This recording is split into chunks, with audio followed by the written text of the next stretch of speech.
Okay, thank you very much. So today I will deliver everything that I promised during the week. And okay, let's start where we stopped yesterday. So I gave a definition of a Jacobi form of weight k and index m, and I said that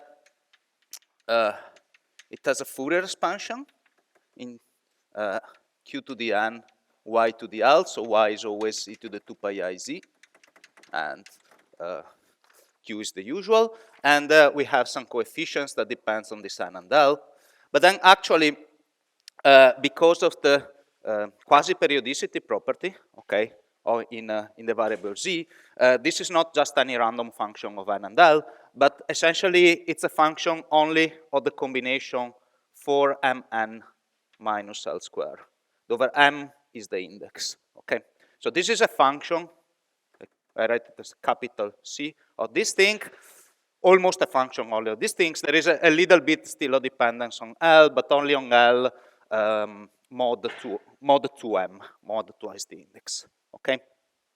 So, okay, so we have this thing, and I gave an example, some examples, these thetas. There are a lot of thetas in this series, but they're all called thetas and they're all very similar. So I gave something like, you pick up an even lattice,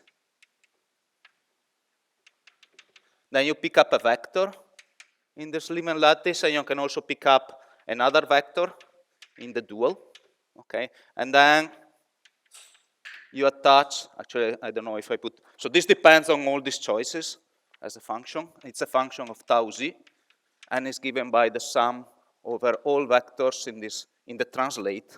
Okay, this is the translate of this lattice of q to the lambda square over 2, which is the usual theta series, but then you have y to the lambda dot v. Okay, and since these guys are in the dual, okay, in general these are in the dual.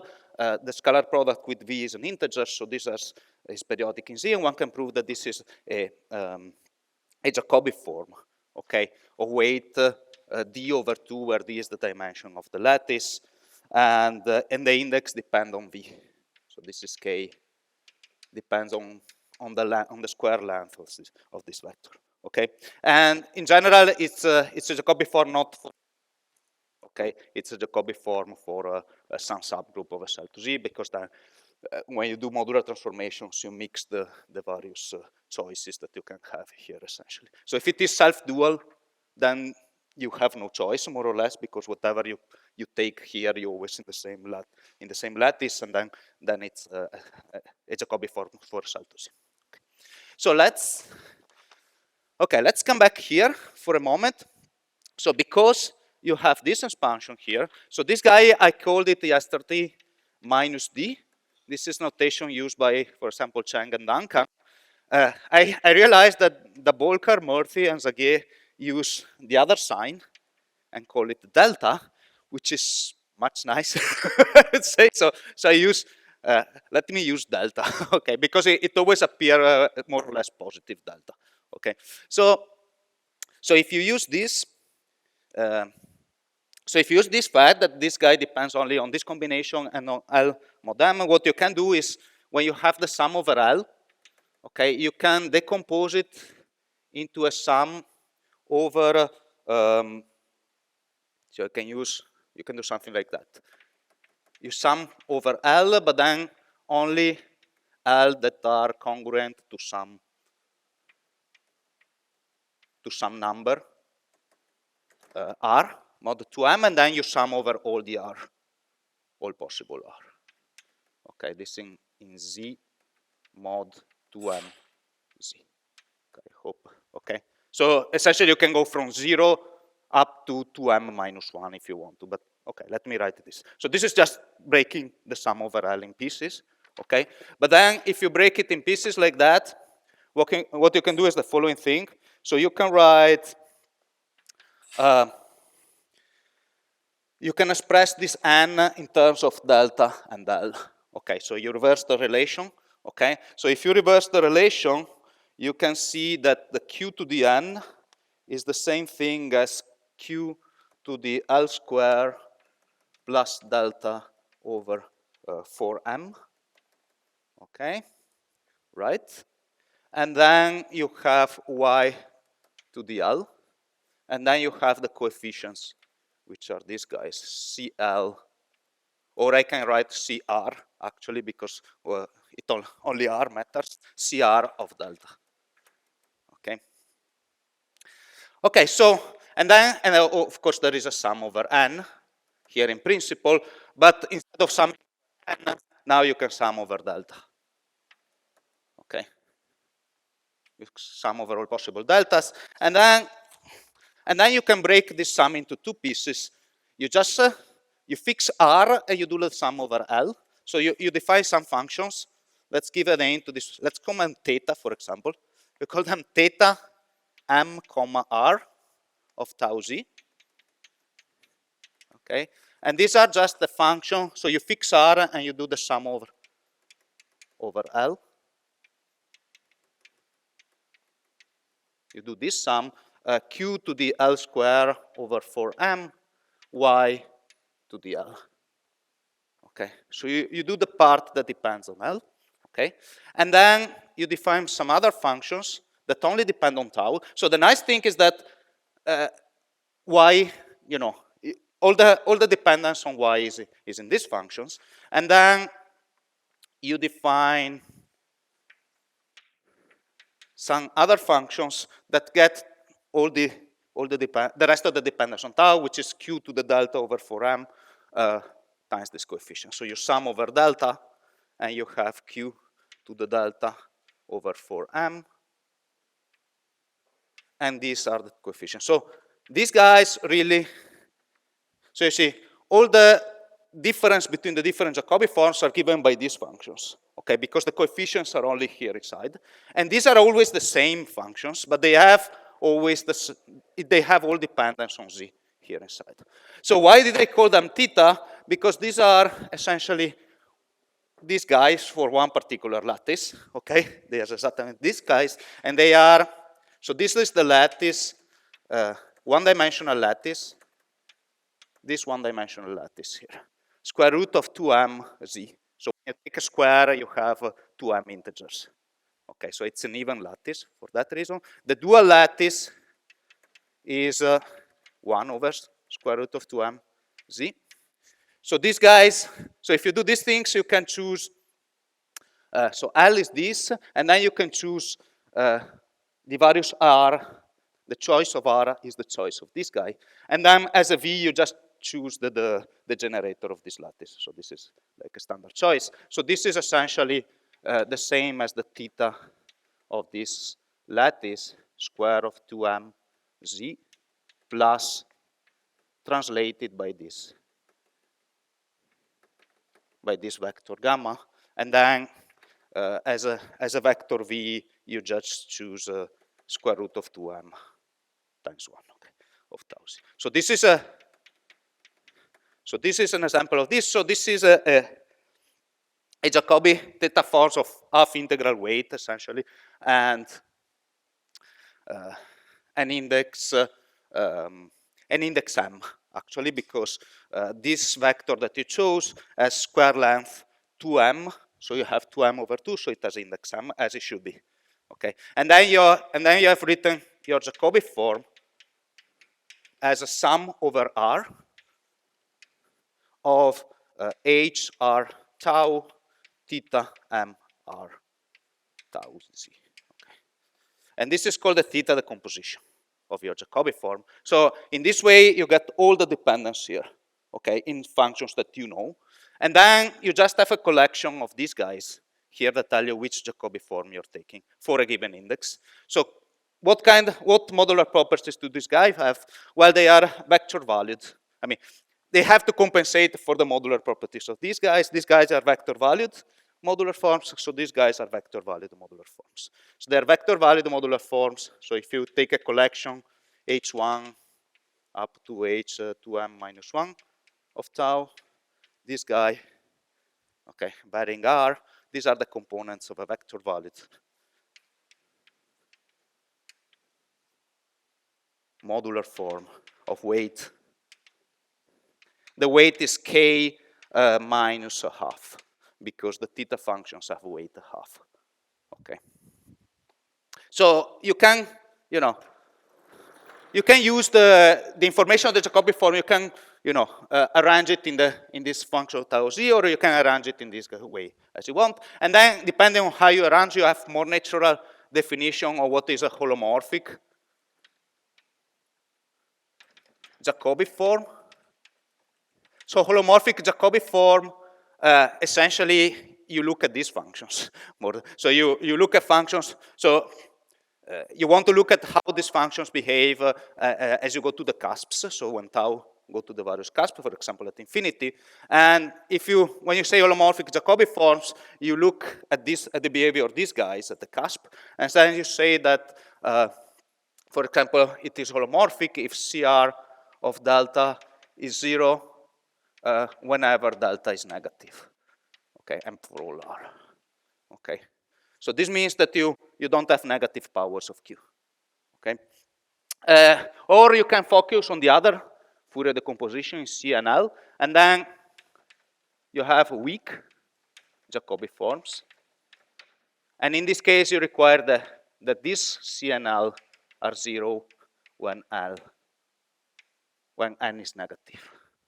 Okay, so if you look at from that point of view, it's more natural to look at this thing. And otherwise, you can have other, you know, you can allow for poles for both, and then you start to talk about weakly holomorphic, for example.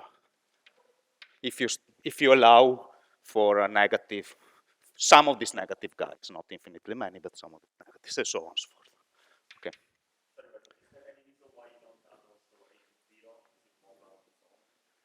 Sorry? No. Yes. Actually, there are symmetries very often, especially if you have a Jacobi form for cell to Z. So this is a good point. So just because these are usually even or odd depending on the weight. Why is that so? Well, actually, this is just a modular transformation for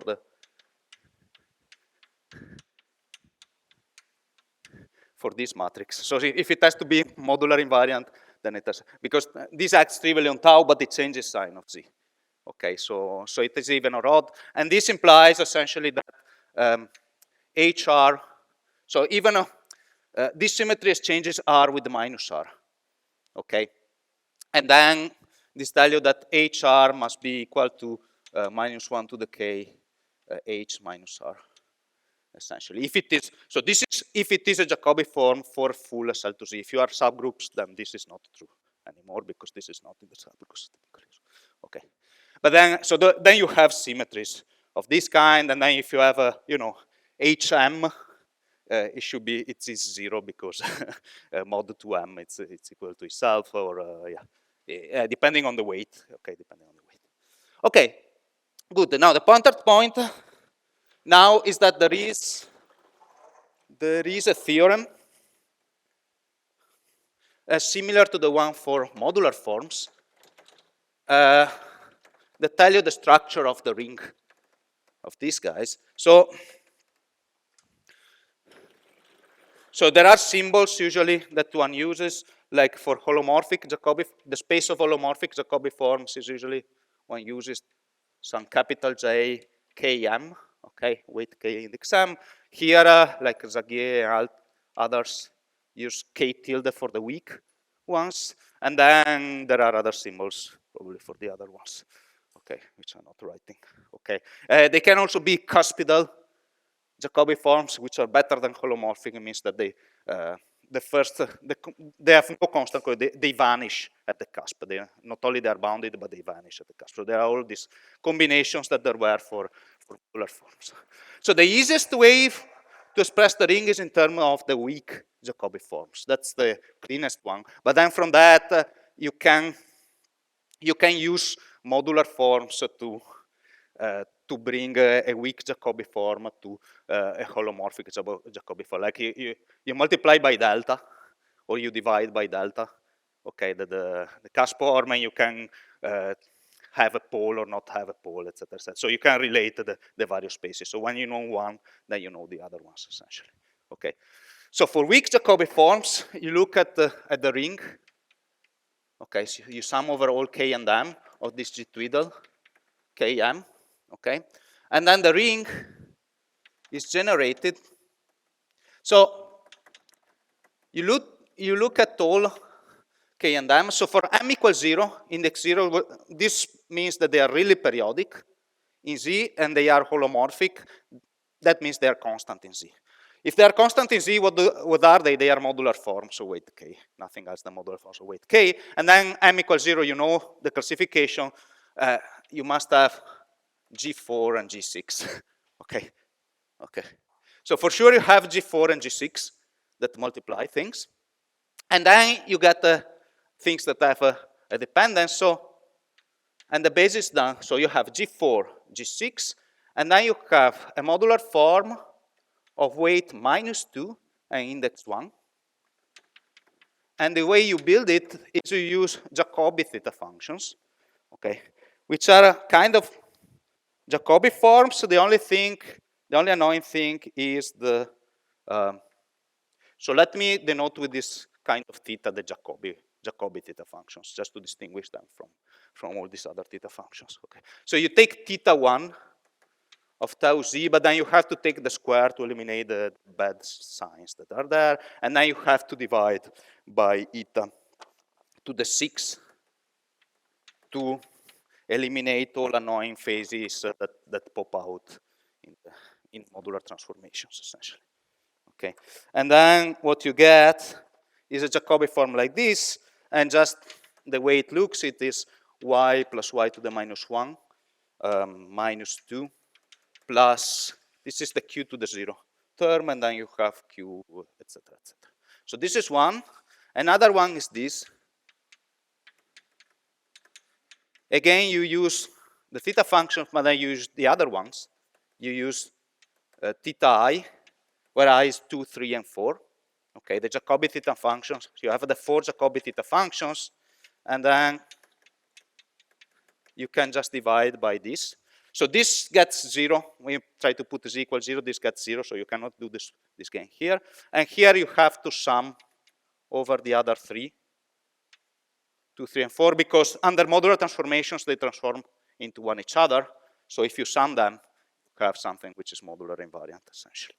Okay, and then taking this ratio, all these weird phases and things that appear, they cancel out in the nice way, and the square, also the periodicity properties, the signs cancel out. And we take a 4 here as a normalization, because like this, you have integral Fourier coefficients. So this starts with y plus y to the -1. This I should know by heart. Plus q. Okay, so this is how it is. So these guys, so the theorem says that these guys all together, they generate the ring of Jacobi forms of even weight.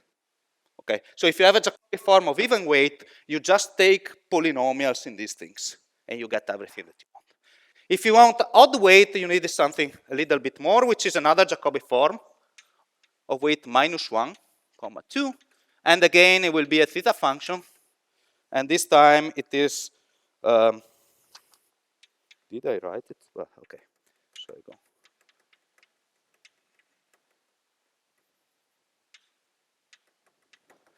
Theta 1 of tau 2z, because with the 2z, where the z goes to z plus 1, the argument goes to +2, and you don't have the nasty sign that you would have, because you do it twice automatically, but then it is index 2. Okay, and then you divide by eta cube. Okay, again, same reason as this, it cancels the nasty modular transformations, essentially. Yeah, I wrote, okay, and it's correct. And this is y to the -1 minus y plus order q. And you see, these are even, symmetric in y goes to y to the -1, and this is odd, because the weight here is odd. So So in this way, you generate everything, and actually the even part is freely generated, so you don't have any relations in the even part. If you want the odd modular form, so you just have that, so the only relation is that the square of this guy is a combination of the other ones. And actually, there's a relationship with the Weierstrass P function, essentially.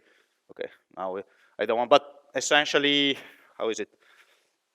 This over this is the Weierstrass P function.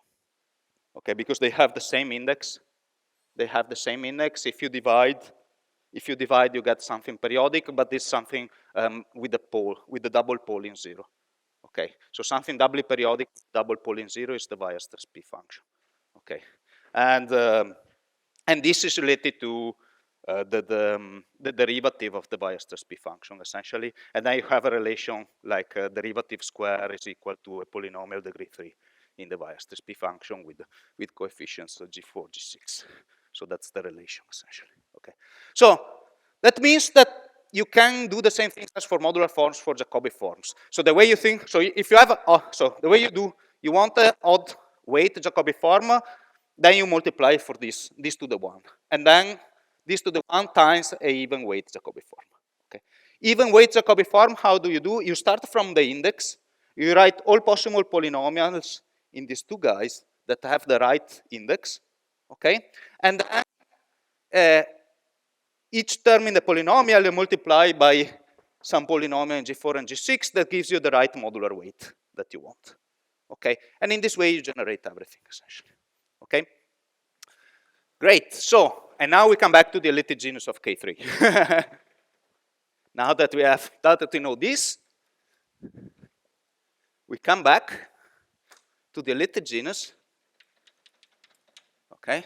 And we said that the elliptic genus of K3, also the elliptic genus of T4 actually, is a weak Jacobi form of weight 0 and index 1.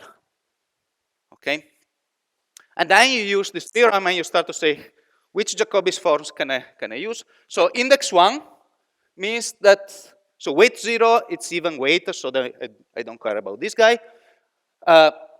Index 1, the only polynomials of index 1, I can take a power 1 of this and the power 1 of this. Okay? And then, so I can take some combination of these guys, and then I want the modular weight 0. So this is okay, so I just have to multiply by some constant. Okay? And this, I need something of weight 2. Modular forms of weight 2, under SL to Z, none of them. Okay, so this guy, I cannot have this guy. Okay, because, so the elliptic genus is a constant times phi 0, 1. Okay, so I just have to find a constant, but I know, and that's easy because I know at least the multiplicity of one representation of my, in the Ramond sector of my theory. So for K3, I know that this should start by 2y to the 1 plus 2y to the minus 1. These are the 4 states that are related, that are in the same representation that are related to the vacuum by the spectral flow. And then there was some other constant, the number of the other representations that I said, I don't know how many they are, or you can compute it if you want. And then there is everything else, okay? And so you see that if you compare with this, you see that the constant must be 2, okay? And then this number n here must be 20. Okay. And then if you evaluate at the z equals 0, then this is what happens in all these guys. So if you evaluate this as z equals 0, essentially everything, all these things cancel out, and you just get 12 in this case, okay, because z equals 0 is y equals 1. And here you get 24, okay, which is what the Witten index that we computed. So the normalization fits with the Witten index.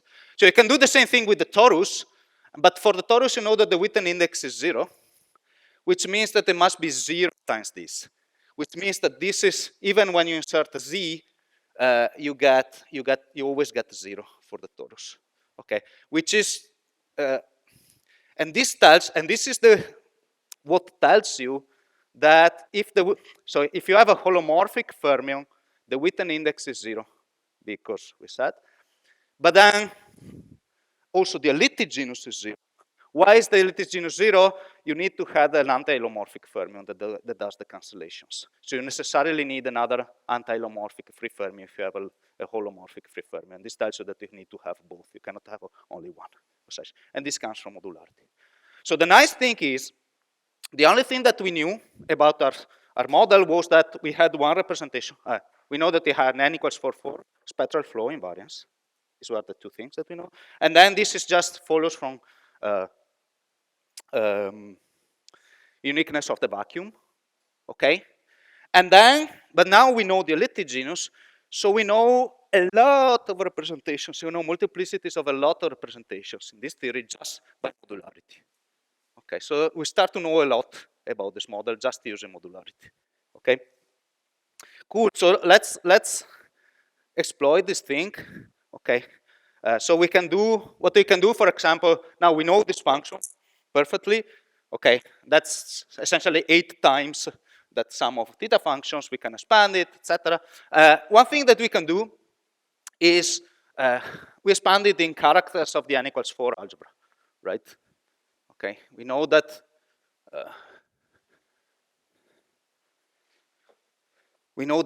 the guys contributing here are a representation of n equals 4, so we can expand this thing in characters of n equals 4. So what are the characters of n equals 4? So n equals 4 representation were labeled by H and L. I will be only interested in Ramond representations because these are the only ones that appear there. Okay. So this is the trace over the representation of q to the L0 minus c over 24. Y, so I inserted also a z in the character now, of course. Okay, z to the J03, and then I insert a minus 1. Okay, to the J03, let's say. Okay, so this is what will enter here. So I just look at holomorphic characters, okay, because, I mean, the other, so they will be multiplied by the anti-holomorph, by the complex conjugate, but this will not give contributions. So what are these characters? How do they look like? So we don't expect them to be modular because it's not a rational. It's not a rational algebra, so we have infinitely many representations. Okay, but they're not too bad. So let's start from the longer the non-BPS representation. Okay, so the character of the long representation, H, L is always 1, and H is greater than 1/4 in the Ramond sector. Okay, this is, and this looks almost nice in the sense that it is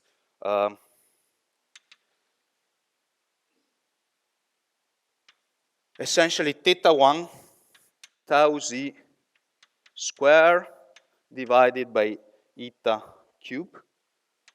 So it's almost like this phi minus 2, except the power here is different, it's eta cube.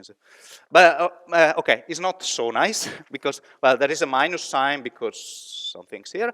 And then, but then you have a power of q here in front. You have q to the h minus 3 over 8, something like that. Okay, so this would have a nice modular properties, but then you multiply by a random power of q, and then you have a mess. So as model from modular properties, but it's not too bad. Okay, and then this starts with minus y to the minus 1 plus 2 plus, of course, this will be multiplied by q to the h minus 1/4. Okay, because there is a 1/8 coming from here, a q to the 1/8 coming from here, essentially, from this strange combination and kills. Okay, but h minus 1/4 is what you want, right? Because you have L0 minus 1/4. Okay. Okay. Representation theory, yes. Just a representation theory, yes, exactly. See, this was done by, I think, Eguchi Oguri or Mina Yang in the 80s. So Anne Termina worked a lot on these things. I mean, she did a lot of stuff on this. Okay, so this is the long one. And then the two short ones. So there is the 1/4 0 guy. Okay. Oh, let me just say that if you send a z to 0 here, okay, you just get 0, okay, because of the 0 here. And this is as it should be because it's a long representation. So z to 0 means that you eliminate these, and then you have supersymmetry cancellation of bosons fermions because it's a long representation. So you have full cancellation here, okay? Okay, then, so it's good to put the z to get something. Okay, then you have this guy, and this guy is interesting. You have a strange factor. You have the usual factor that appears everywhere, actually. Okay, the same factor, but then it's multiplied by a function which I call mu of tau z. And I write it here. So let me write it explicitly if I don't do mistakes. This is a slightly complicated function. Theta 1. Okay, you can find it in various places, like, I don't know. Okay, and then you sum like this. Okay, y to the L, q to the L plus 1 over 2. And then you have something 1 minus y q to the L, something like that. Okay, so this is your function here. This is a strange function. So this has a double pole at z equals 0 because this is one pole, and then the L equals 0 term here gives you another pole. Okay, but here is multiplied by something that has a double 0. So all together it's holomorphic. Okay, and in z. Okay, so this is not modular, but this is mock modular. So this is the first appearance of mock modular, which I will talk about as soon as possible. And this is a strange sum, but this is something which is which appear okay. It's essentially related to, so this is called, it's some kind of a Appel-Lurch sum, okay? And it can also be interpreted, as you can see in the Bolker-Mertz-Isaguier, is a sign of, it's kind of an average of poles, essentially. So you take a single pole, okay, at z equals 0, and then you try to sum so that you get a function which has nice periodicity conditions, okay, for z going to z plus 1 and z going to z plus tau, okay? That's more or less, and then but then you get something which is not modular, okay. And then you get the last character, which you can write just like, okay.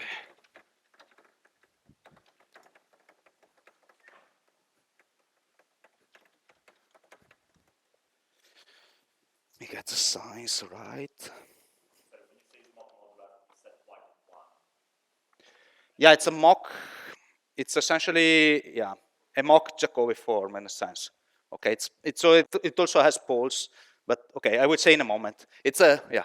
So as I will say, you can separate, I mean, there's a way to get mock Jacobi forms by taking a meromorphic Jacobi form and separating a polar and the finite part, and this will be the polar part. Okay, but I will try to tell this in a moment. Okay, and this goes to, if you put z to 0, this goes to 1, which is the single ground state that you get essentially in this representation. And then the last one, which is the 1/4 1, which is still a short one. So that's the other short representation. And this is, well,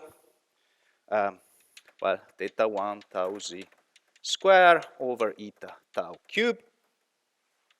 And then you get it's minus q, I hope, to the minus 1/8. I hope. Probably to the minus, yes, to the minus 1/8, and minus 2 mu tau z. Okay? And this is, as you can see, it's a linear combination of this guy and this guy for h equal 1/4.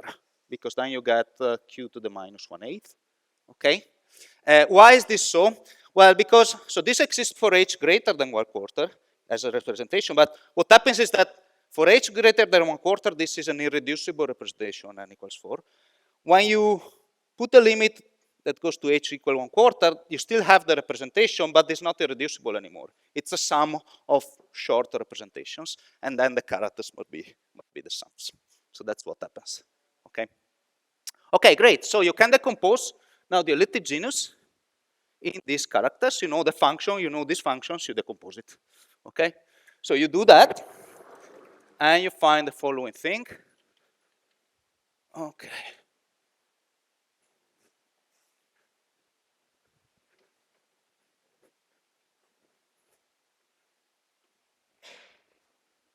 Oh, this goes to, if you send the z to 0, goes to -2. Okay, because it is a doublet. The ground states are a doublet of SU2. Okay, with the minus sign. Okay. That's why there is a 2 here. And so you do the composition. So what do you get? So this guy is one. It's a okay. This guy should be this one. So you get character of 1/4, comma 0 of tau z.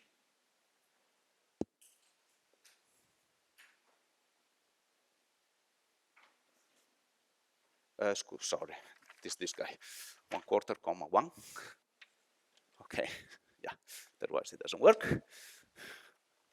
Yes, characters of 1/4, comma 1 of tau z. So yeah, I should have written, but anyway, multiplied by -2.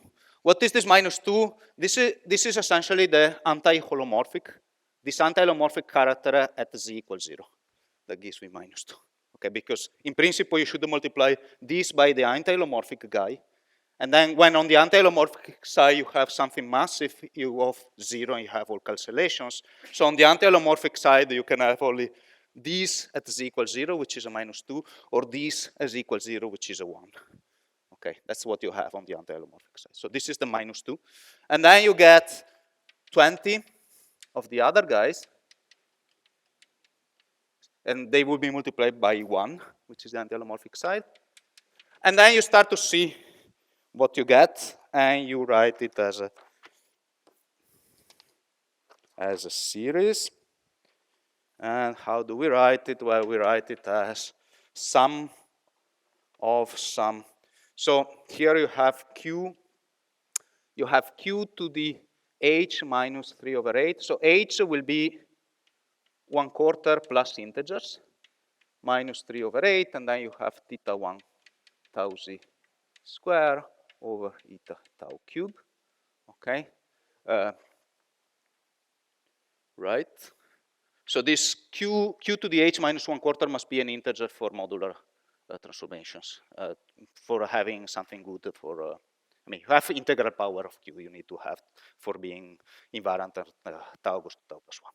So this tells you that this h that appears there must be discrete in this way. And now you have some coefficients here, and this goes from 1 to infinity.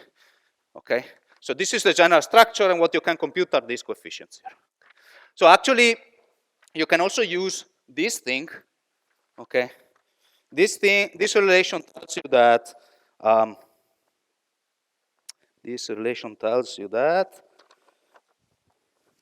this guy you can write as a long character at 1/4 1. So this is a short character, but this is correct as a long character minus twice, right, the other short character. Okay, right? And then if you write like this, okay, then this guy you can trade for 4 of this short. Okay, so you have 4 more of the short minus 2 of these. Okay, so I can put a long here, and then I add 4 more here. So I put a 24 here. Okay, this is just using, instead of putting the short, I put the long minus 2 the short in this relation. That's it. And then you can look at this coefficient an, and the coefficient turns out to be all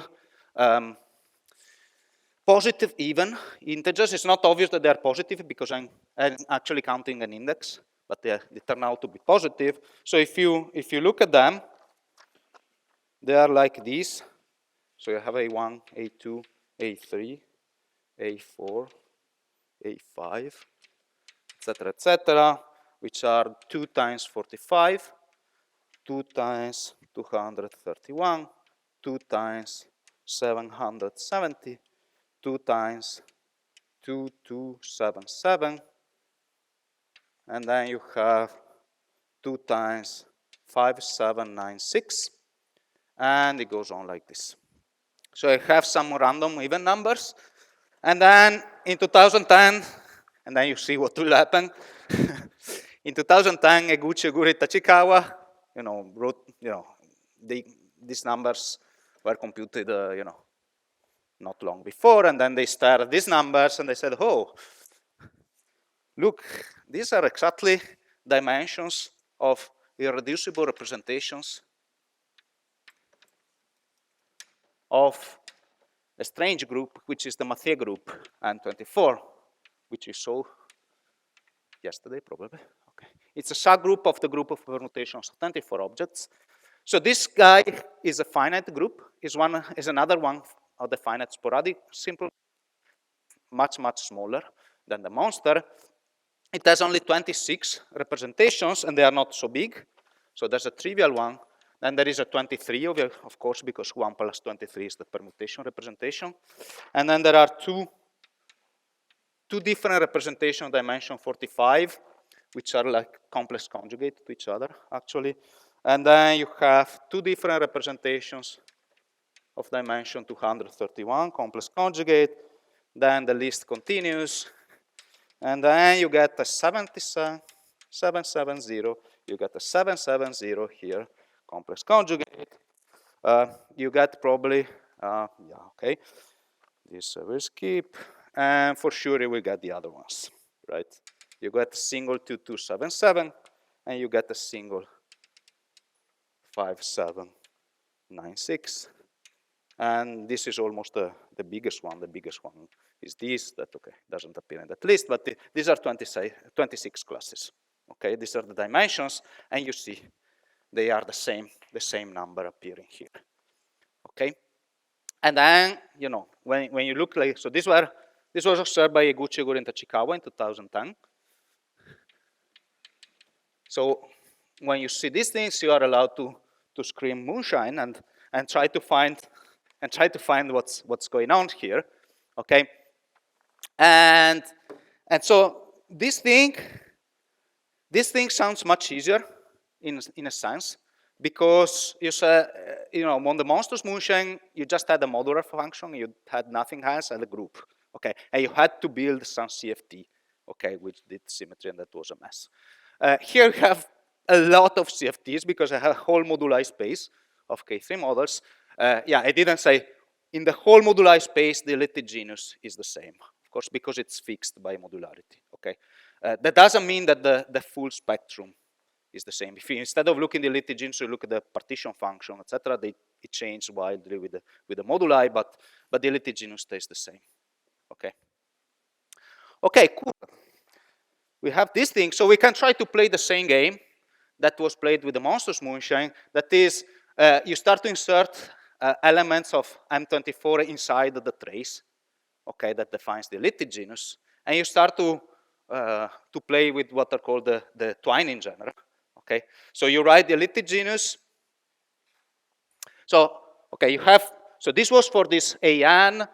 What about these guys? Well, I mean, this is 24. That's some 24. Let's say this is the 24-dimensional representation, and this -2 is twice the trivial representation. It's not much that you can do with this thing. Okay, so you try to guess that this is the 24-dimensional representation. These are these other representations. Of course, well, these numbers grow. Okay, as with the monstrous moonshine. So the next number is not irreducible, if you want. It will be some sum. And then you have to get some other sum, so you have to guess a bit at the beginning, okay? So Eguchi Oguri Tachikawa made some mess for some guess, not some mess, made some guess. And actually it turned out not to be the right guess in the end. But the good thing is that you see immediately once you start to play with these twining functions, when you start to insert elements, you see immediately that things go wrong with one guess than the other, and then you have to change the guess, but you know also which guess works, essentially. Exactly, so you don't know the action. So what do? Well, you use modularity. You use modularity, and here comes so you define some functions like this, okay, which is the trace on the same operator as before, but now with some G inserted, okay? And you say, okay, well, first of all, you have the guess for the first few representations, okay? So you start to decompose your genus in this thing, in this way, okay? So you take this decomposition, but then instead of putting 24 here as a coefficient, which is the dimension of the 24-dimensional representation of N24, so here you start to put something like trace of G over the 24-dimensional representation of N24.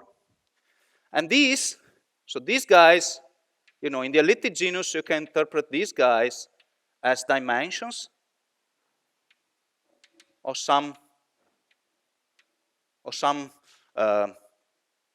representation of N24. So for example, if you want to be a bit symmetric, you would guess this is the 45 plus 45 bar. So if it is a real representation, then like that, and so you guess that maybe it's a real representation, so it must be the sum of the two guys, and then you go on like this, okay? So you guess the first few representations, and then if you want to write the twining genus, you replace this guy by the trace of G over that representation, okay? So what do we know to compute? And this is, in this way you find this guy. Don't know it, right? But you know this guy, so you guess that this is 24. You guess the first few of these, okay? So you guess a first few of these numbers, okay? But just a few of them. And then what do?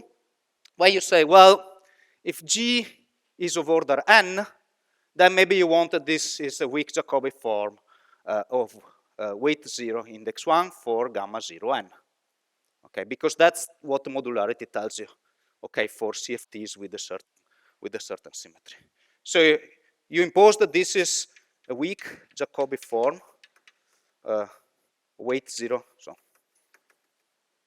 that this stays in J2, okay. That stays here inside, index weight 0 index 1 for gamma 0 n, where n is the order of the element. So how do we know the spaces? And here comes a nice thing about Jacobi forms, that I gave you a theorem for a cell to Z, where there was a part of modular forms and a dependence on Z. The part of so the thing that it is finite dimensional in these functions of Z, like the phi minus 2, phi 0, etc., comes essentially completely from the Z dependence, okay? From the fact that they are quasi-periodic, okay, and holomorphic. Know that they have a finite number of zeros in the parallelogram. Just from the periodicity, you know the number of zeros. You can use like contour arguments, okay? And then you know if two functions have the same zeros, they must be essentially proportional to one each other, because if you take a ratio of them, then you get something periodic and holomorphic, and they must be a constant. That's the kind of reasoning. So the fact that you have only phi minus 2, phi 0, 1, and the other phi minus 1, 1, just comes from the Z dependence, okay? And then, so what does it mean? That it means that if you want a different group, what you do, you take the same functions, phi minus 2, phi 0, 1, etc., but then instead of multiplying by the Eisenstein series for a cell to Z, you multiply them by modular forms for gamma 0 n. Okay, so if you know modular forms for gamma 0 n, then you know the Jacobi forms for gamma 0 n, essentially. Okay, and now of course you want to tell me, well, how do you know the modular forms for gamma 0 n? That you have to look in some books and try to find them out. But these were all these rings you can find out how to find the basis of modular forms there. Okay, and in particular, you can have things like weight 2 modular forms for these other guys. So this is not there for SL2Z, but it's there for the other gamma 0n. Okay, but usually, so you have a bit more room to play. So with the SL2Z, you had just constant, and that was fixed by this. Essentially, so once you know this, you know the constant, and that's it. But then you have this phi minus 2, 1 that you have to multiply by a modular form of weight 2, and with respect to gamma 0n, you can have modular forms of weight 2, but usually you have one of them for the small, for n not too big, you have one. Sometimes another one pops out.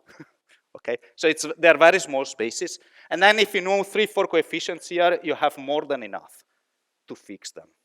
So this is usually just these fixes a lot of these elements. Okay, for n small, with this fix for n a bit larger. Okay, and once you have so you know the functions. Once you have the sum of these functions, then you can start to check if the other coefficients fit with these guys at least. Okay, and then you start to say, oh, this guess was not good already without knowing all of them, but just knowing the first few of them. This was not a good guess. And then you say, no, that's the only possibility actually is this one. So you fix one more coefficient here, then you fix one more, and that tells you, this gives you more information for the other guys here. And then you start to play this game until you finish all the elements. Once you finished all the elements, either it works or it doesn't. So if a representation exists, then it's uniquely fixed. Because once you know all the elements, it means that you know the trace of every element of the group over the representation, and that just tells you which representation it is. There's a unique answer if it exists. Okay, and then so that's what you check, and then you know one finds all answers, and then okay, let's compute up to 1,000 of these guys, and you compute up to 1,000. You say that there is always a representation that fits. Then you ask Tariganon, and Tariganon says, oh, there's a theorem. It exists for all n, okay, which people couldn't do. But yeah, so this works, essentially. That's how you find this thing. Okay, cool. Yeah, it doesn't work. It doesn't work. Now, so if you have 20,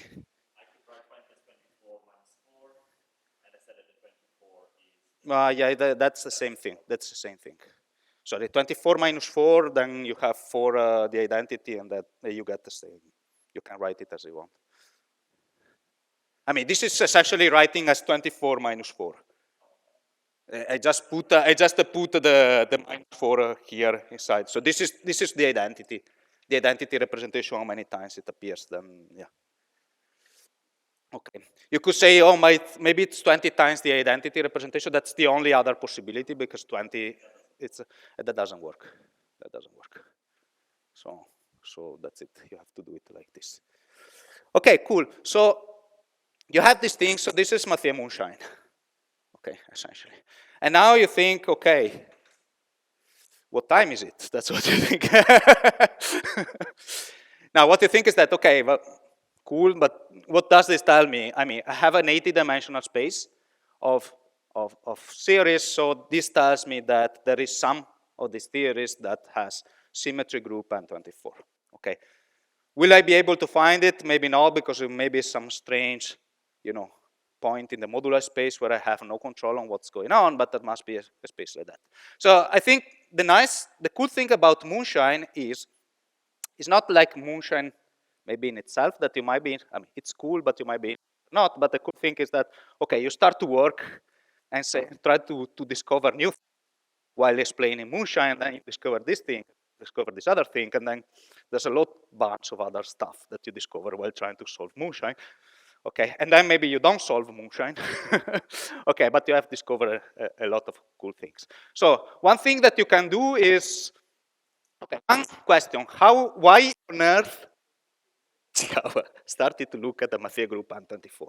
I mean, I can tell, maybe now people know, yeah, Mathieu group N24. So in 2010, physicists, I mean, I had no clue there was a group called group M24 or any Mathieu group, right? I think most theoretical physicists had no clue about that. But Eguchi Guri Tachikawa start to look at the representation. So what do? You open a book of group theory and look at all simple groups. Now there was a theorem by Mukai that relates the Mathieu group with the K3 surfaces. That's why they started to look into this.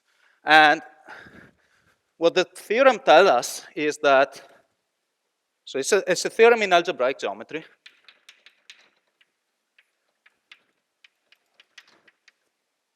So this tells us that if you have G, a finite group of symplectic automorphisms, which I'll explain in a moment what they are. Morphisms of any K3 surface. So you have some K3 surface and it might have a group of symplectic automorphisms, but then this group, so this will depend in general which K3 surface you're looking at, okay? But then whatever K3 surface you look at, this G is always a subgroup, okay, of the Mathieu group. Well, this is never equal, but of the Mathieu group M23. Okay, not M24. Okay, what is M23 is the subgroup of, so M24 is a permutation of 24 guys, okay, and then you look at the subgroup that fixes one of them, any one of them, doesn't matter which one, and then you get the Mathieu group M23. Okay, so it's a close guy. So what are symplectic automorphisms?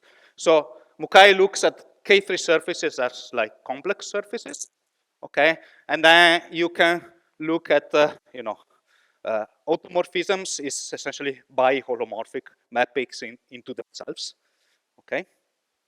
And symplectic means that, so K3 surfaces are Calabi-Yau, so they have nowhere vanishing to zero form, okay? When you have an automorphism, since it is essentially unique, the only thing that automorphisms can do to this form is to multiply by some complex number, essentially. Okay, so automorphisms are symplectic if they don't multiply by a complex number. The complex number is 1, so they leave it fixed.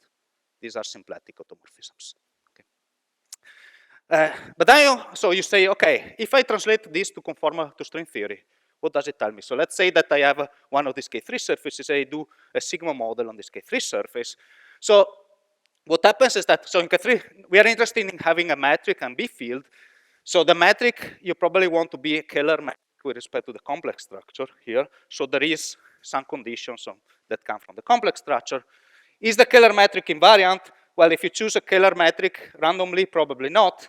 But because this is a finite group, what you can do, you start off with a random Keller metric and then you symmetrize. You sum over the images, okay? And then you get, again, a Keller metric, and this is invariant by construction. So every time that you have a automorphism, you can find the Keller metric that is invariant, and you do the same thing with the B field. You start with the random B field, you symmetrize, and you get the. So, and then the sigma model, and then metric and B field are invariant, and then this must be a symmetry of the sigma model. And what does symplectic mean here? Symplectic here translates into the fact that this symmetry group doesn't act on the n equals 4 algebra, okay? Because what the symmetry group could do is it could somehow rotate the elements. It could act with some automorphism of the n equals 4 algebra. But the symplectic thing here means that no, it doesn't act. I mean, it just leaves it fixed. So the algebra, n equals 4 superconformal algebra is fixed, and it just rotates all the other guys.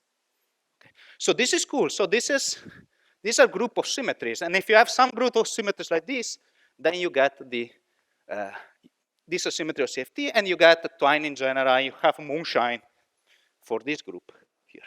And this is M23. So Eguchi, Guri, Tachikawa knew, or one of them maybe came into this result. Okay, and I said, oh, let's try to look at these coefficients and compare with the representations of M23. And then you compare them and you say, wow, okay. But then, next page of M23, there are representations of M24. And so you say, whoa, and you notice that they are the same. So what can you do now? You say, okay, these are now geometric symmetries of your CFT. But sigma models, CFTs, very often has larger symmetry groups, just geometric ones, because you have things like, for example, you can have, so on the torus, you can have tori that are self-dual under T-dualities, for example, things like that. That's a symmetry. If it is self-dual, it's really a symmetry of a theory, but it doesn't have a geometric interpretation of target space, but it's still a symmetry. Okay. So the groups of the symmetries of the CFT will be larger than this. And then you say, okay, if here you have M23, then you enlarge a little bit and you will get M24. And maybe one of these will have the full group M24. That's what you think. And then you try to do the thing, and what you do, you try to copy some of the proofs of this theorem, and you see that they do apply to conformal field theories. So you look at how people prove these guys, and you say, oh, but this proof is based on the fact that we know the moduli space of K3 surfaces. Okay, but we know the moduli space of K3 sigma models. It's just a little different. So you play the same game, and you try to prove the same theorem, and you get the theorem. You get a full classification of all groups of symmetries of K3 sigma models. Okay, and what you get is that so you want symmetries that, mamma mia, okay. So what you get is that all symmetry groups of K3 sigma models that commute with n equals 4, okay? And also with the spectral flow symmetry that we saw, because you don't want to mess up with these things. So these are first, they are all finite groups, which was not obvious from the beginning. You don't have anything continuous. And you find that they are all subgroups of the Conway group Co-naught, okay? Which contains 24 inside, but it's not N20, it's actually much bigger than N24. And there are certain precise subgroups of Co-naught. So what is Co-naught? Is the group of automorphisms of the Leech lattice.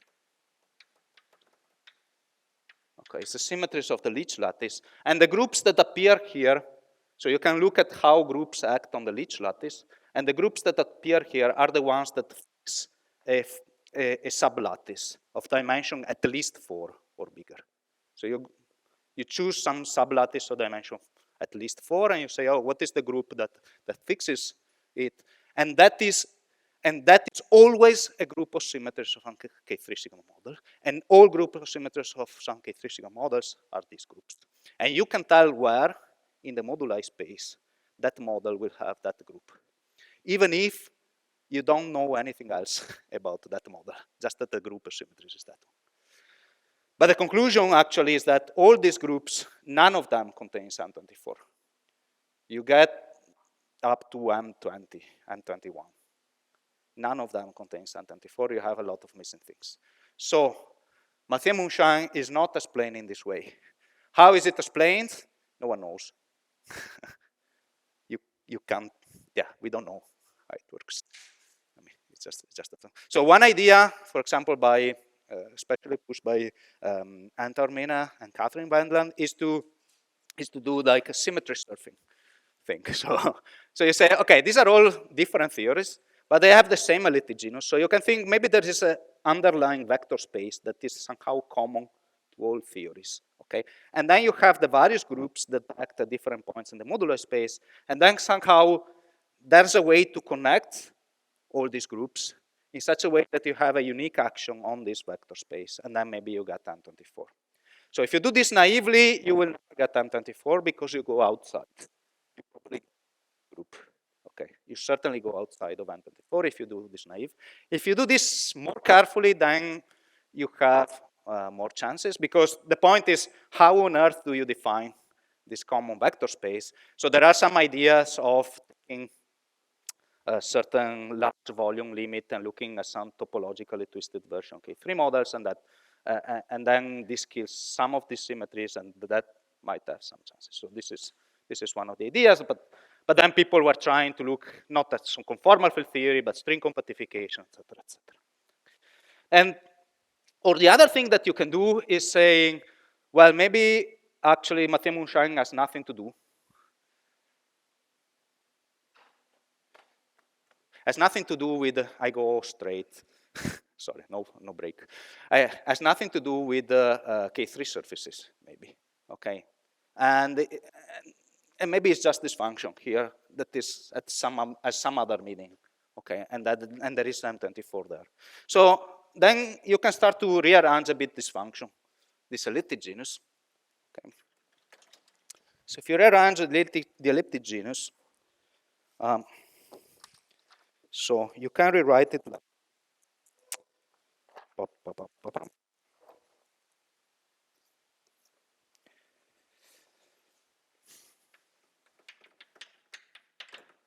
So there was always this, I will get, so there was this function here that was always there hanging around, okay?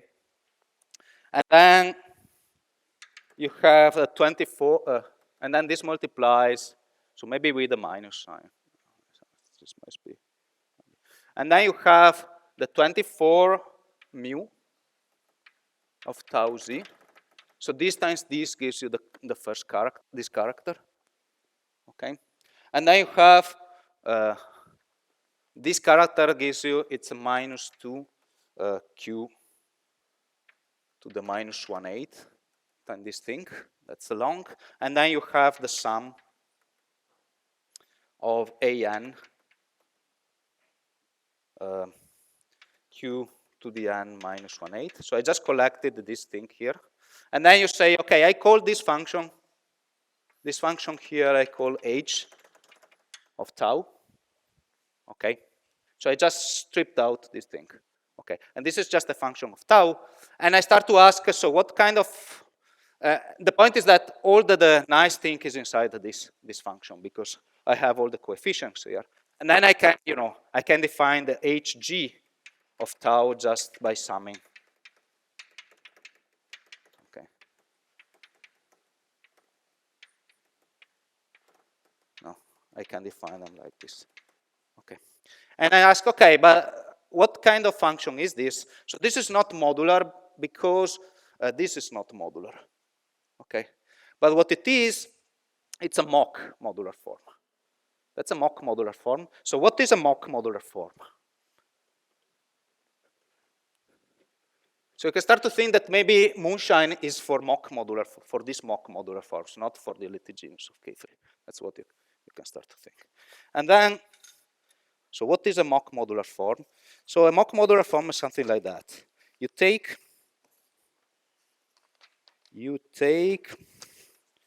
some normal modular forms. So these are mock. So take some G, which is a holomorphic modular form of weight, stake weight 2 minus k, okay, which is a bit weird, but, and we want it, let's be liberal, so there might be multipliers, so other thing for some subgroups, maybe we have to say. Yes, they're all mock modular. Ah, no, this you just, you didn't, well, no, you start, you don't fix them if you don't start with the, you just take the same plan in general that you took for Mathieu Moonshine. You just rewrite them in this way, okay, for the moment being. But then, so, well, at the beginning not, but then you can make conjectures about what it is. Okay. Now you just start from the Jacobi forms that you say where Jacobi forms will come in, and you just rewrite them, and then you say, well.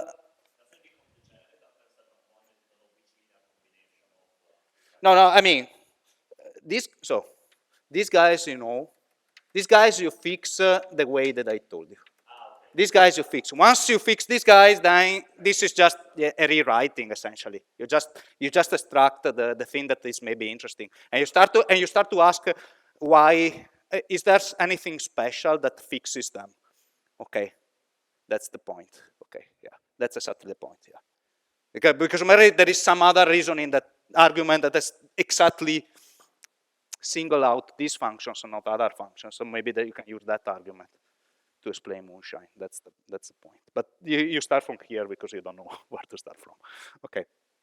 So what is a mock modular form? You start with an honest modular form, and then you try to find a solution of a differential equation. So you try to find the G star of tau that solves a certain differential equation.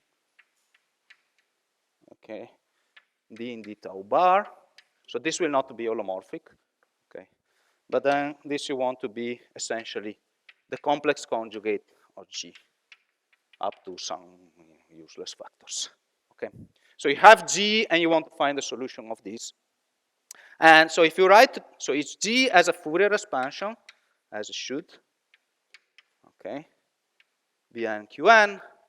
Then the complex conjugate has complex conjugate, the Fourier expansion. And then you can start to do some dirty tricks. So you say, oh, Q bar to the n. If you look at the tau 1 dependence, that's the same tau 1 dependence as Q to the minus n. But of course, the tau 2, tau 2 you get wrong. Okay, but then, okay, let's multiply by e to the minus 4 pi tau 2 n, and then you get it right. Okay? But then what you can start to do is, oh, this is d in the tau bar. So if I do, if I try to look a series in this thing, in this kind of things, then the d in the tau bar doesn't see the q to the minus n, it just sees this piece here. So you try to solve piece by piece. Essentially, you try to solve the differential equation just for this function, which is always the same function. Okay, and then you get what you would say is a standard solution of this differential equation.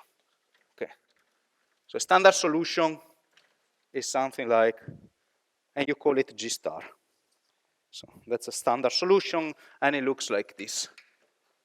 It's slightly complicated because you have to solve differential equations. No one likes differential equations.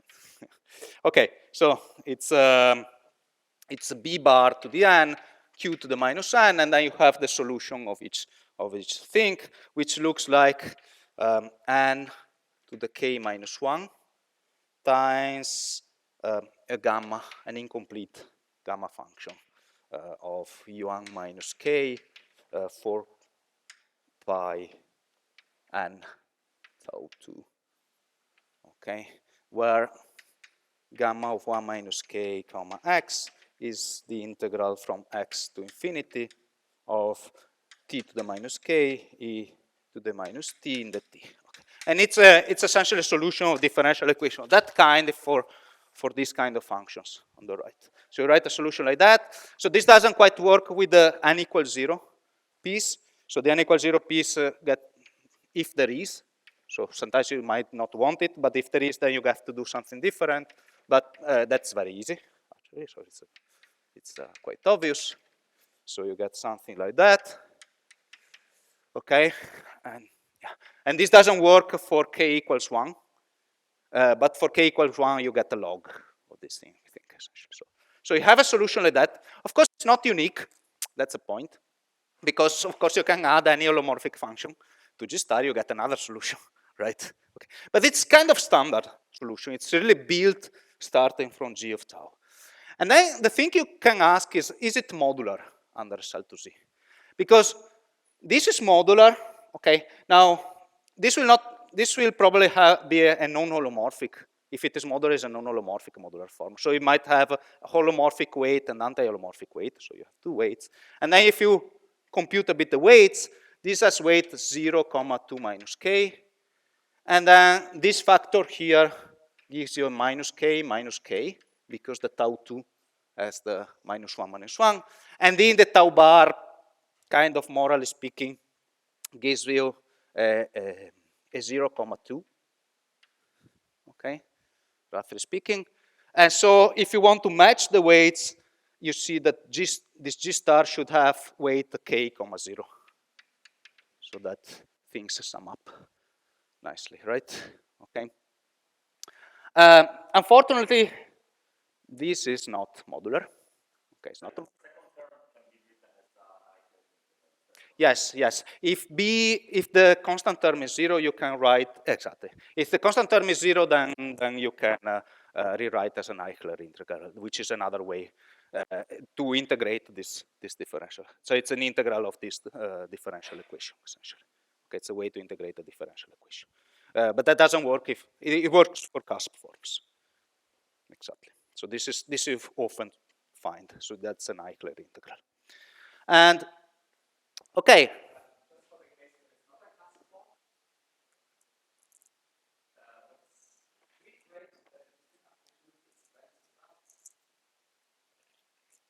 Okay.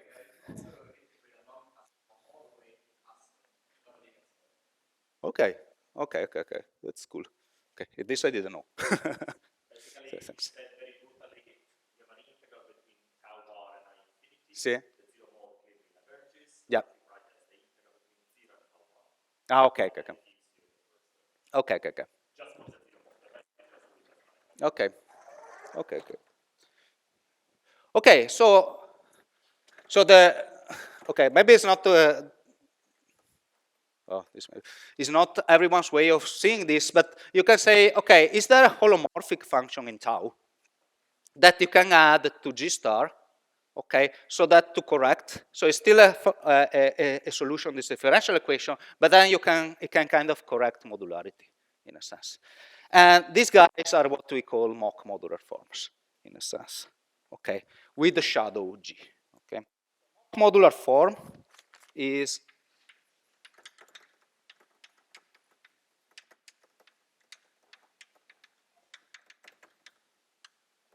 of weight k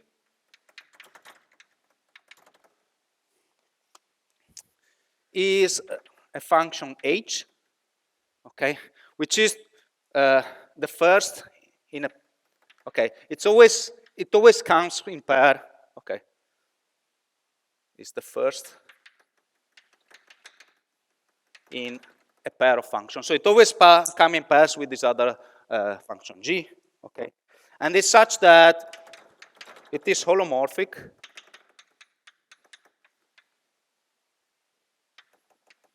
and then you might want to put some condition. You for sure you want to put some conditions at the cusps, but then you can talk about different kind of holomorphic of mock modular forms depending on which condition you put. You probably want a weakly holomorphic to have poles or things like that. Okay, so it's holomorphic. First thing. Second thing. Well, G is what I've written here. Is a modular form of weight 2 minus k. So if h is weight k, g must be weight 2 minus k. But then the point is that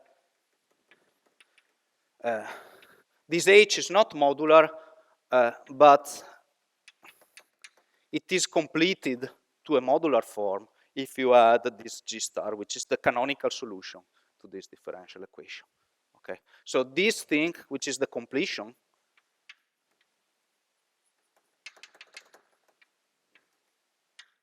is a modular form, transforms as a modular form. Transforms as a modular form of weight k under SL2Z if you want. Of course, you can always generalize to subgroups. There are all various things.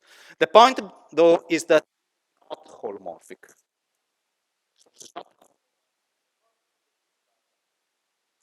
It's not holomorphic. So H is holomorphic, but it's not modular. But you can complete it to a modular form, which is not holomorphic, though. Okay? And this is a particular kind of correction, if you want, which comes from the standard solution of this kind of equation, where G is a modular form. Okay, so this is how you work, and you might ask, okay, how general, how difficult it is. I mean, is this like a random huge space of functions? There is this shadow that could be everything, etc. Well, the shadow can be anything up to a certain point. There must be a modular form of weight k. So you have to check that which ones are the modular forms of weight k. So you don't have an infinite number of them. And then for every fixed g, how many h do we have that fit in this picture? Well, the h, if you take two different h that fit with the same shadow, they must be both of them modular.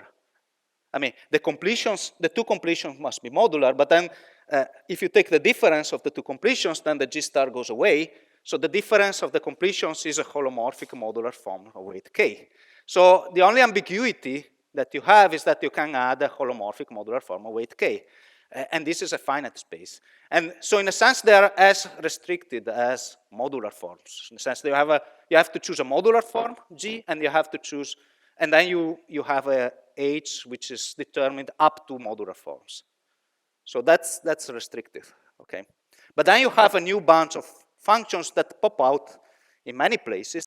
So in some number theory places, also in physics. Like, for example, so a typical place where you get, okay, let me say, let me say a couple more things before getting to the physics, and then I will tell you some more. One thing is one thing is that you can also start with this completion. So this completion is something nice because so it's modular. It has good modular transformation. It's not holomorphic, but it satisfies a Laplace equation. And this comes from the fact that G star satisfies this equation, okay? And so so this is a dd tau bar here. So it's a tau 2 to the k dd tau bar.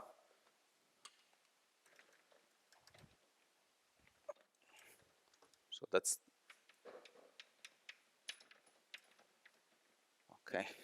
And so dd tau bar kills this thing because it's holomorphic, right? So you can write G star, but I can write also H, and that's the same thing, okay? They're both solutions of the same equations. So this is, let me skip the 2 pi. So this is G tau complex conjugate up to constants, okay? But then you can also,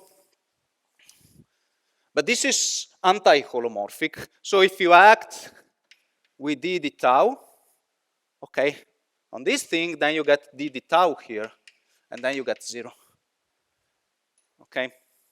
So it's something which is not anti-holomorphic, nothing. The dd tau bar gets a modular form which is anti-holomorphic. So when you act with dd tau, you get 0. And this thing is essentially up to some other power of tau 2 that you need, but okay, this you need have good operators that act on modular forms. This is essentially a Laplacian operator. Okay. So these things are called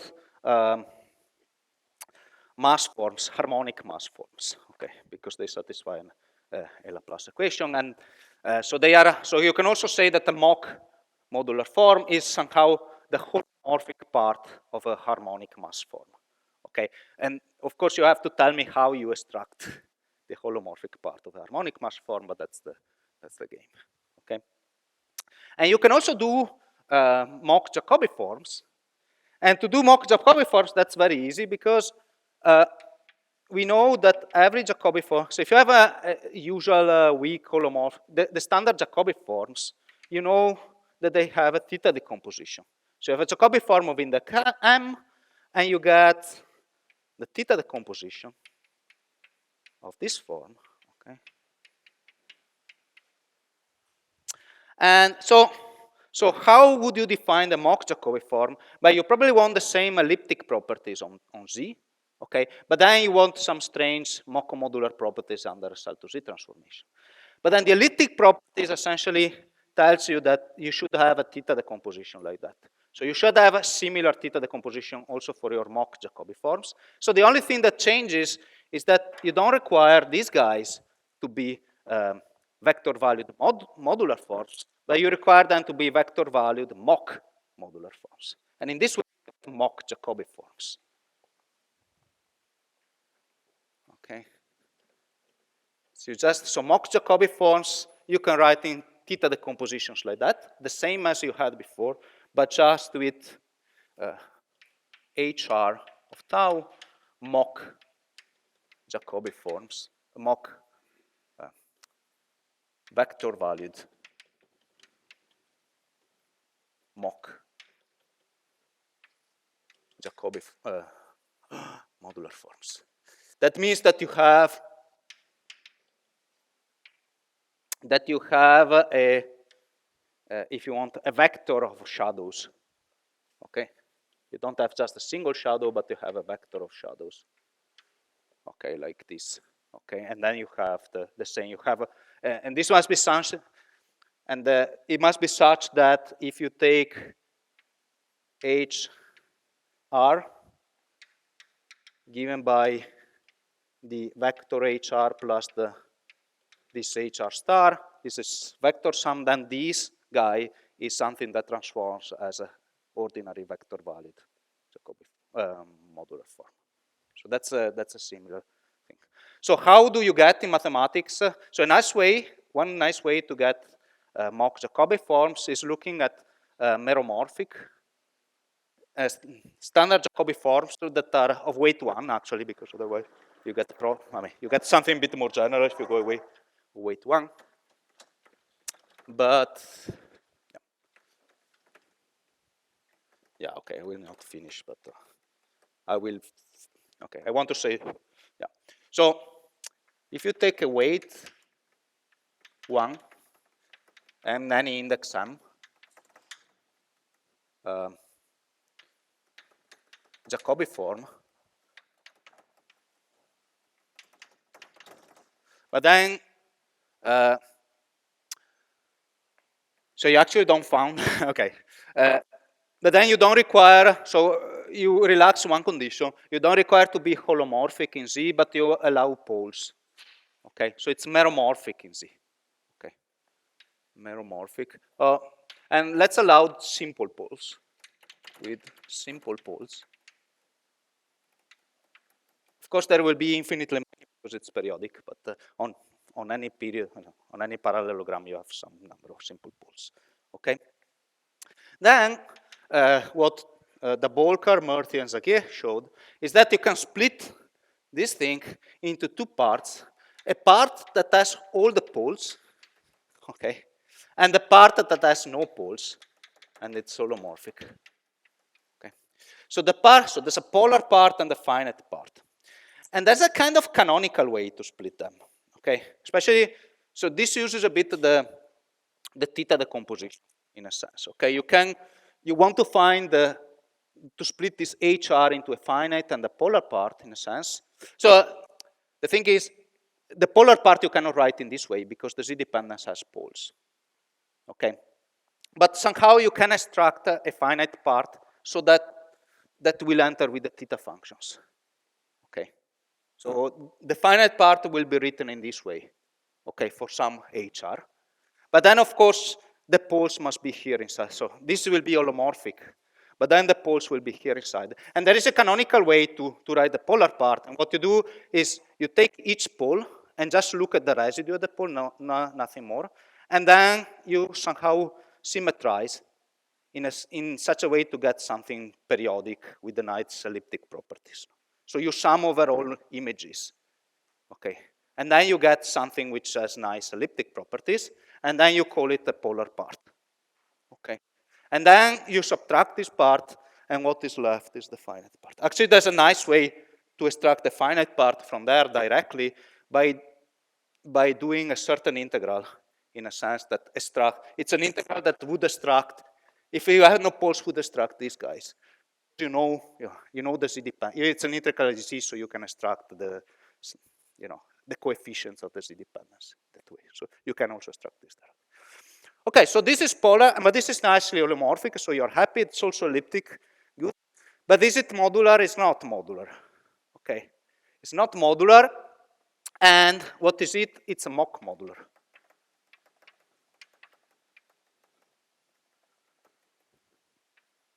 That's a mock modular form, okay, with a certain shadow. And also this, so this is meromorphic instead, but it has what kind of modular transformation? It is also mock modular with the opposite shadow, of course, because it must compensate so that this is nicely modular, okay?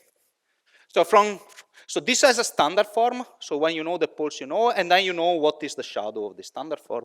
And this tells you that this must be a mock modular Jacobi form with that shadow. And then essentially the different guys with the same poles just differ for the finite part. So that's a stream space in a sense, okay?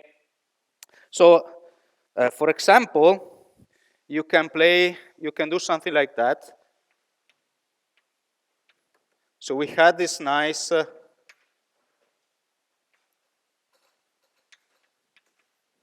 okay. So we had this basis of weak Jacobi forms, weight 1, weight minus 1, and then you divide by phi minus 2, comma 1. Okay. You take this combination. Now you have now this is not holomorphic because this has zeros. Okay. Okay. So this has zeros, and then in the end, you can see that this has a only simple zeros actually, because okay, this would have double, but the one is killed here, but then there is another. Okay, so this has only simple zeros, okay, and it has weight 1 because it's 0 minus 1 plus 2. Okay, so you can play this game and you can decompose it in this way, plus a finite part, okay. And then you say, oh, the finite part must have a decomposition like that, okay. And so this has weight m equal 2, okay.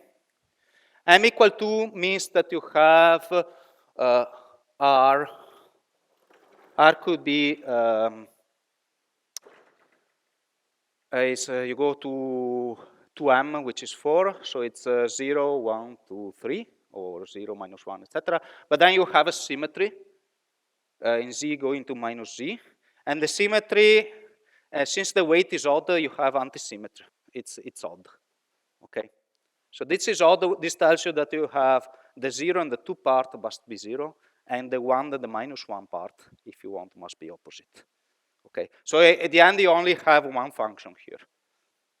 Okay, so this guy, this it's psi or phi here. Okay, this phi here. Oh, this phi finite here. Okay, has only one guy.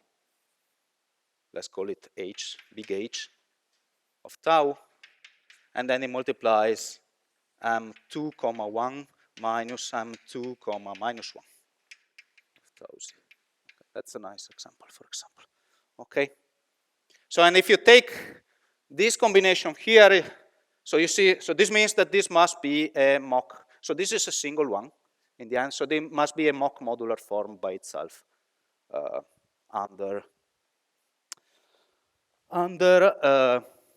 SL2Z. Okay. And then you look at the coefficients, and the coefficients are, so this starts, so these are theta functions. This start with, theta functions start with, are in powers of integer over 4m in general, okay? So this has to compensate if there are. So in this case, m is 2, so it's integers over 8, okay? So this has to compensate, in particular for L equal 1. This is, this will be L squares, this is 1 over 8. So this has to compensate, has to have a power q to the minus, say, 1/8 here in front to compensate. And then this has a nice minus 2 here, and then it has a plus 2 times 45q plus 2 times 231 q square plus 2 times 770 q cubed plus etc. etc. Okay, and you might recognize this thing. That's the one that comes with the geometry Moonshine. So that's a modular form. You can find it. You can find it as a function here. And I'm way over time, but let me give the last things. So one comment. Where do you find in physics, first thing? Okay, because this I want to tell you. Why do you find these mock modular, for example, Jacobi forms? This happens, if, for example, if you try to compute the elliptic genus of some supersymmetric conformal field theory, like supersymmetric sigma model, okay? Yeah, you would expect this to be a holomorphic, nice holomorphic Jacobi form. But if the target space is non-compact, okay, what happens is that the spectrum of your L0, L0 bar is not discrete in general. It has a discrete piece, but then it has a continuous piece, okay? That's what happens. Now, if you have a continuous piece in your spectrum, the reasoning that we made, that you have perfect cancellation between bosons and fermions, doesn't necessarily work anymore. Okay, for the continuous part of the spectrum, because what you should, so they're not really states, physical states, they are non-normalizable states. You have a continuum, you have to take a you have to integrate essentially, take a difference of a bosonic density of states minus fermionic density of states, and they'll have a strong argument to say that it kills, and in fact, you know, by various samples that it doesn't always cancel, okay? Which means that if you compute the elliptic genus, so you do the path integral to compute the elliptic genus of your model, it's not holomorphic. So it's a modular form, but it's not holomorphic. So you can think, okay, I know that this thing comes from the continuous part of the spectrum, but the discrete part of the spectrum should be nice. There I should have all cancellations. And then you say, well, instead of taking the trace over the whole Hilbert space, I take the trace only on the subspace where I have the discrete part of the spectrum. And then that's good. You are holomorphic there because you have cancellations. Okay. Little problem. This is not the same as the path integral because you are projecting on a subspace and you have no good argument that tells you that this should be modular. And indeed, it's not. You threw away part of the spectrum. You cannot expect that the thing keeps on being modular. So you have to pick your poison. Either you have something which is modular but not holomorphic, or you have something which is holomorphic but not modular. And what are these things?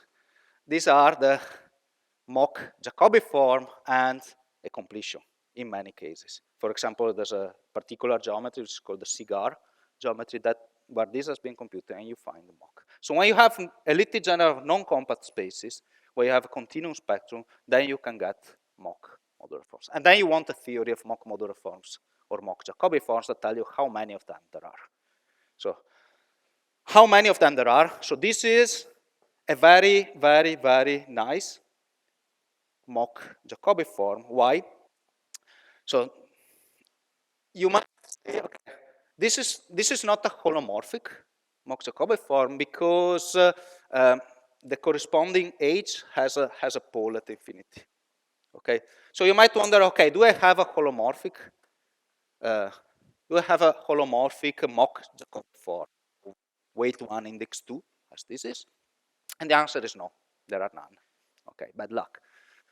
Okay, let's do, the smallest possible singularity at infinity. Okay, I don't want to put anything more. What is the smallest possible singularities? Well, the Q expansion must be in 1 over 8, so the smallest possible singularity is Q to the minus 8. Okay, how many are there with the smallest possible singularity? For a cell to Z, that's the only one. That's the only weak Jacobi form with the smallest possible singularity of weight 1, index 2 for a cell to Z.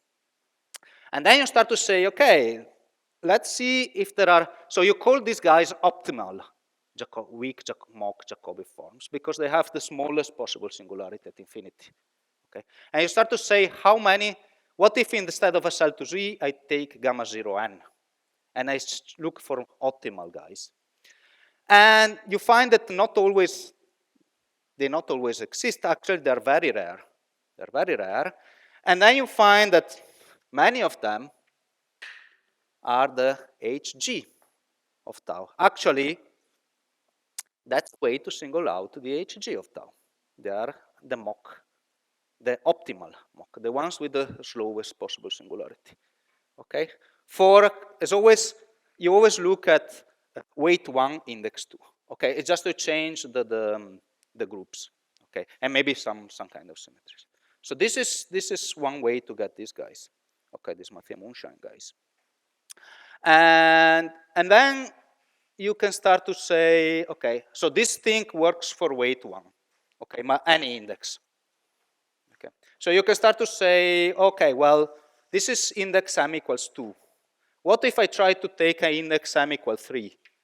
Do I have optimal mock? Okay, then in this case you have q over 1 over 12. So the optimal will be q to the minus 1 over 12 as only singularity. Again, you have actually theorems that tell you that there are no bounded guys. So you have to have some singularity, so you take the optimal one. And you start to find the new functions. You start from a cell to Z, you find a new function like this. And then if you start, if you look at the, and then you look at the coefficients in the new function, and you find, oh, these are representations of another group for m equal 3, which is nice. It is the Mathieu group M12 extended by some Z2. And then you start to look at m equals 4, and you find another group. Some m's don't work. Actually, many m's don't work. You don't have optimal things. But then you start to find some of nice groups, and you start to wonder, this is not the way things went, but that's the way I'm explaining it. It should have gone.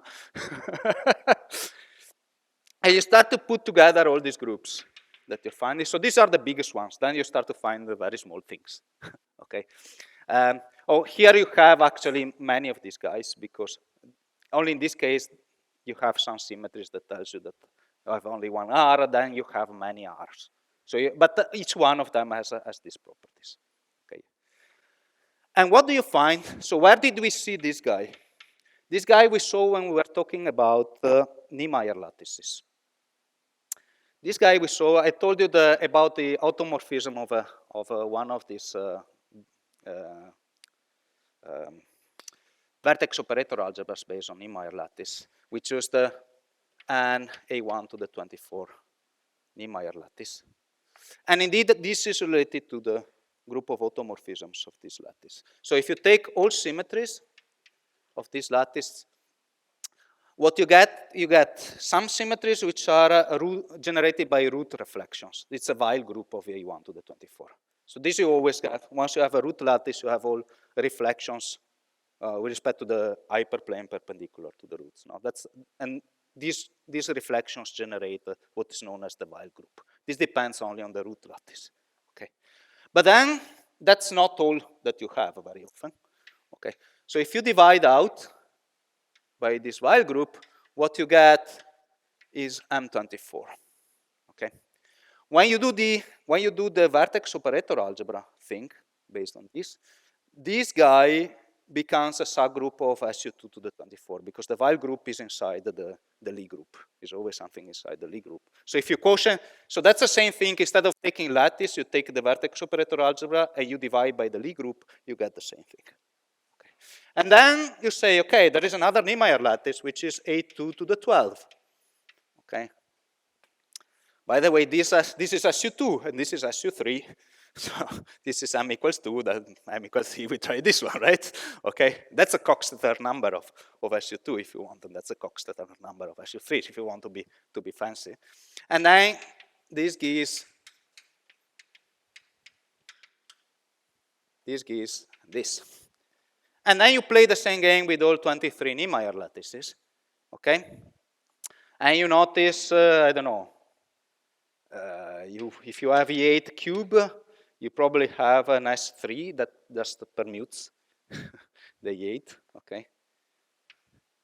S3, so permutations of 3 elements of these guys.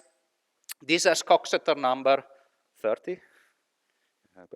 And then you say, well, this must be related to this guy, and indeed, it is. Okay, is it 30, 31? I don't remember. Okay, anyway, maybe 31. Anyway, so these guys here, where you have the mock thing, the optimal guys, seem to be related to these groups. And then you can start to play with the representations and see if you can twist or twine them in this way. And you always find a nice representation, which is always an optimal guy for some subgroup of SL2Z in that case. So these functions are almost singled out by this condition, such that sometimes you have some ambiguities and you have to fix them by requiring, okay, that the thing works.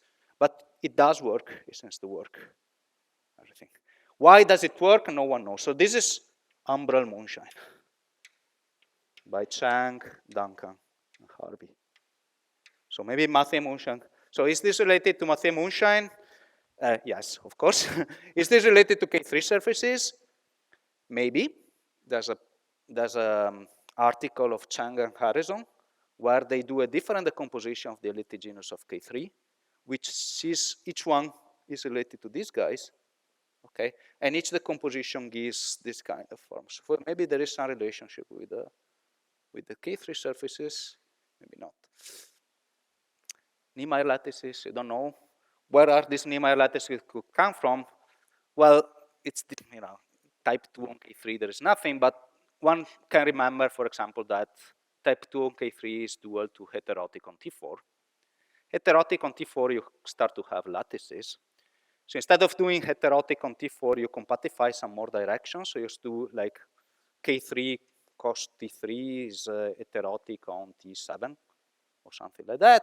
You start to have points in the moduli space of your heterotic strings where you have the vertex operator algebras related to these Niemeyer lattices. So you have symmetries like this. But then you cannot quite have the elliptic genus on the other side because you have done 2 down with the compactification. So you don't know how it works on the type 2a, but you know that you have duality on type 2a and K3. So these are all, ideas, blah, you don't know. But yeah, this is more or less the state of the, and there are many more Moonshine relationships, observations which are related to this, but I think I'm way over time, but I just wanted, I cannot stop without telling you this. So thank you for this.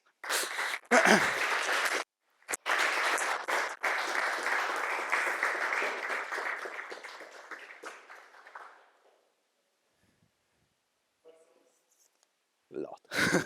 Or no.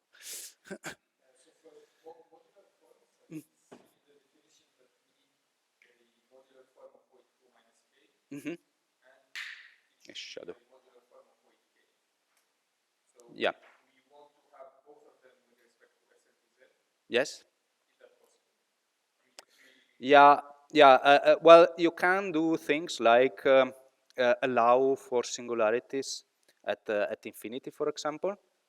If you want to, it depends on what you want to do. I mean, you can get, you can get examples. I mean, well, because maybe you are worried that two. I mean, if one is k and one is 2 minus k. But yes, exactly. But then, if you allow for singularities at the cusps, then you can get as down as you want because you can divide by delta if you want. So that is not. But yeah, that's a bit. I mean, if you want everything holomorphic without multipliers for SL to Z, etc., maybe there's a bit less. Yeah.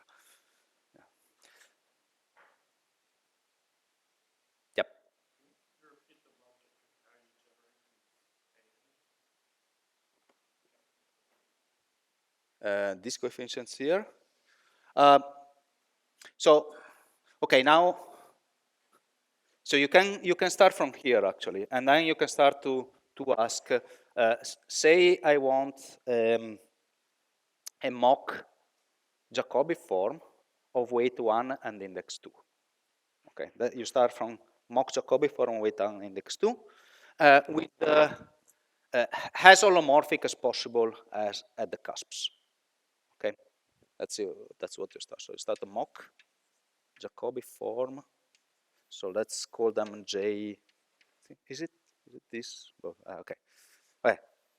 Weight k equals 1, m equals 2. Okay. And you find that you have nothing that is holomorphic at the cusps. There you have nothing. And then you say, what is the least possible singularity? It's that it goes like q to the minus, say, 1/8, because that's the least possible singularity. And then you have one example. Okay. And you write the example, you do the theta decomposition, and you look, and then, you find out that, okay. Anyway, okay, that's a meromorphic thing, but you find the example. Now, if you are asking me, how do you know and how do you that there is only one example and how do you find that it is that one? Then I'm not the right person to give you a detailed answer because I'm not. But people are able to to do this kind of theorems. Okay, and then you just and then you just decompose the thing. That's the and you find the things. Okay. Yeah. Of course, you might want to you might on one side you might say, okay, maybe this has nothing to do with K3, right? I mean, you have a nice function that pops out completely independently of K3. But on the other hand, Mathieu group M23 on Mukai, the Mukai theorem. I mean, what's the probability? I mean, yes. Okay, they're all lattices. I mean, the material group M24 pops out when you have nice lattices, and there are lattices hanging around. But that sounds, and then, you start to compare. You have the symmetries of K3 surfaces, and you can start to actually compare the real twine, the actual twine in general. Say, okay, this is really a CFT with a symmetry, and I can compute phi g, okay, on this thing, okay, and I compute that, okay, and then I say, okay, is this the same of these weird ones that I found? And you find yes, and you say, okay, well, I mean, there's modularity. It's not that you have so much space. But then you start to have, a symmetry of order 11. Okay. Now, symmetry of order 11 is gamma node 11. So gamma node 11, sorry if I, there's a little problem. It has a cusp form. It starts to have a cusp form of weight 2. Cusp form of weight 2, it means that when you write a Jacobi form, you have the phi minus 2. You can multiply with the cusp form with some coefficient. And because it is a cusp form, you can go to the cusps and it's 0, okay? So that means that the ground states, the holomorphic ones in any cusp, which means at any twisted sector from the CFT point of view, they give you no information there. So the coefficient there is not fixed by any of these informations. There. And then it could be any, you want integers, well, any integer coefficient in principle. By modularity, there is nothing that fixes. And then, now, are we able to compute this twine genus? Not from the CFT point of view, because we don't know the models. But then we have, we have this M24 Moonshine when there is a symmetry of order 11. There is M12 that if you do this Chang-Harrison trick, gives you a different symmetry, a different function of order 11. And these are two possible values, okay? And then you realize that these are the only two values, okay, that are consistent with string theory, okay? What do I mean? You mean you have your model, okay, this is a bit a long story. You have your K3 model with a symmetry of order 11. You build a new model by taking an orbifold by the symmetry of order 11. This is actually a CHL orbifold, okay? And then where do you see this twine genus? This twine genus pops out when you start to count microstates of black holes. Okay, the counting functions for microstates of black holes in the orbifold is determined by the twine genus. Okay, so you don't know the twine genus, but you know that there is this relation with the counting functions of black holes, and then you know some properties of counting functions of black holes. You know that they have something which is called the wall crossing. Okay. So the indices kind of jump when they cross some walls. And you know why they jump. Okay. From a black hole point of view, you have multi-center black holes that go to infinity, etc. And you know where they jump. And the function better not jump when it shouldn't jump, when there is no decomposition. And then you start to ask, is this fixed by anything? Well, actually, there are only two possible values in front of the cusp form where you have exactly the right jumps and the right wall crossing. The other values give you wrong wall crossing. And you find the two values are exactly the values that for M24 and M12. So these are the only two guys that are consistent with the wall crossing. And all the other guys, you find that the ones that you find here are the only ones that are consistent with wall crossing. So yeah, there are all these observations that you say, well, yeah, so maybe there is some theory behind. Okay, sorry, I start to speak. You see how it is. It's 2 hours that you are here. I start to speak, I go on. Sorry, I should stop. Okay.